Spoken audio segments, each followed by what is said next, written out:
It sounds from what you both said that you really feel a very strong responsibility as artists to your community, which makes me think about an expression we used to have, art for art's sake, in the old days.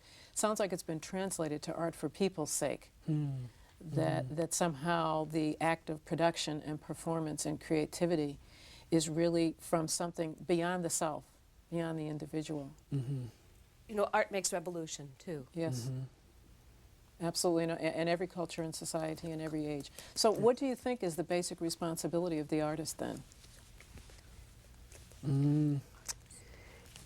I think it, well, I think that that varies, you know, with the person, yeah.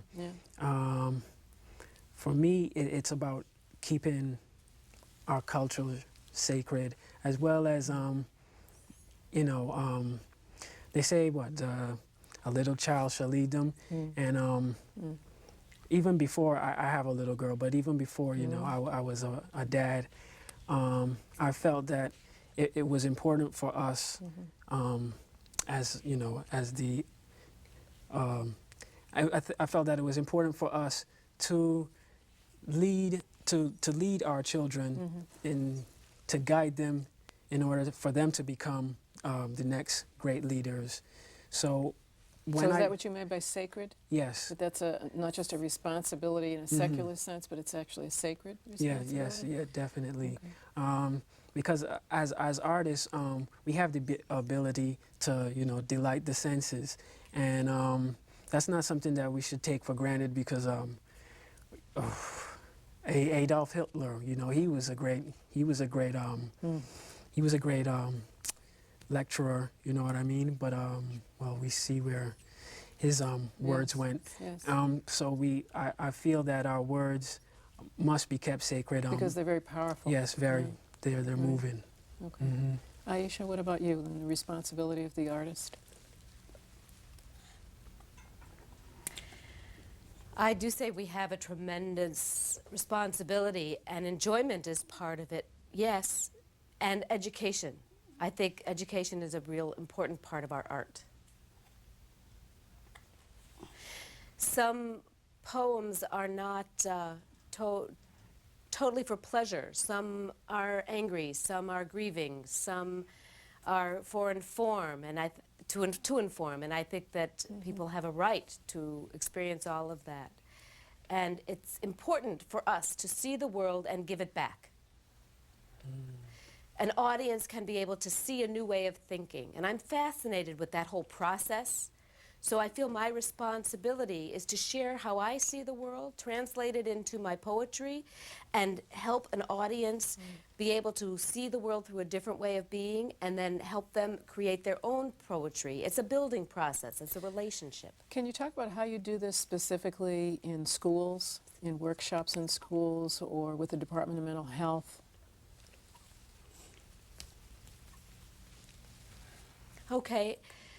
My work with the Department of Mental Health recently, I'm working with deaf clients who are struggling with expressing themselves. They may not have a strong sense of who they are, or suffering from low self-esteem, and we're using poetry and the arts to help them be able to tell stories, to tell them about their own life experiences. And later, we can turn that into poetry and a work of art with children. I love working with children. I love seeing their language develop and their hand shapes, and they're playing with rhymes and movement, and seeing how their minds develop. It's very exciting. And along with that comes their sense of self and their self-esteem. I think that's very, very worthwhile experience. And for me, I see myself as a teacher and an artist at the same time. I think it's quite important to pay attention to the marginalized people, as I said before. We're often told to be quiet, to hold things in, and the feelings just build up until something explodes. And people can be up to no good. But in the act of creativity, you're creating, you're not destroying. So change can happen. Now, you've mentioned marginalized communities, and oftentimes we refer to communities of color as marginalized communities. And I remember a quote by Aimé Césaire, who said, "Art is the only weapon we have against the deafness of history." And so can you speak about how your art and your poetry addresses itself to communities of color? Well, the thing with spoken word especially is that it allows people from various backgrounds within within communities on a whole, but specifically within the Black communities, it allows these various backgrounds to come together in an entertaining, enjoyable, as well as educational environment, and relatively safe environment as well too, to allow people to express themselves, from various classes of economy as well to allow them to express themselves and find cohesiveness with other people within the audience, to give them a sense of self, a sense of worth. Ayisha, a few remarks about that?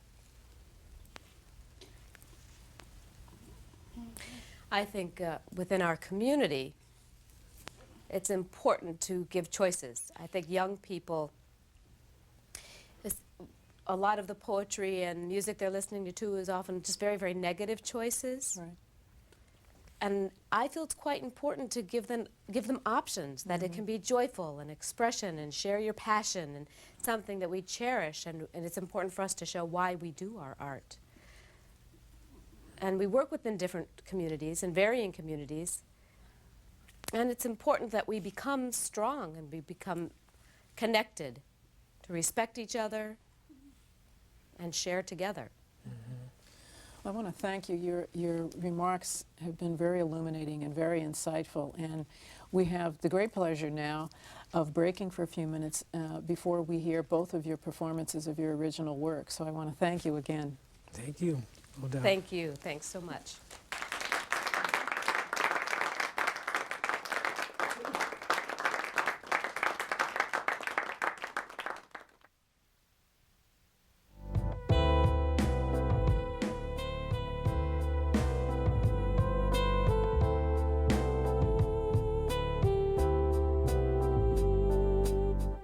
I am ebony, but those who don't know only think of ebony's darkness and forget its lighter parts.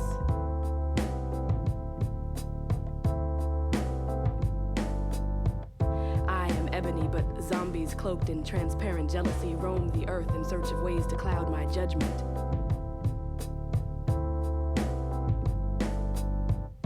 They want me to cling to the charred driftwood of biracial shame, forcing me to remain silent, groping in the dark. I choose instead to radiate from within, spinning my liquid language around sun rays and moonbeams, leaving you tongue-tied. Paralyzed with my intoxicating essence, my beauty and strength exploding like novas, casting out galaxies of pride, weaving together millennia of yesterday and infinite visions of tomorrow in a tapestry of a million eyes and eyes flowing freely through labyrinths which exist only in the black hole of labor.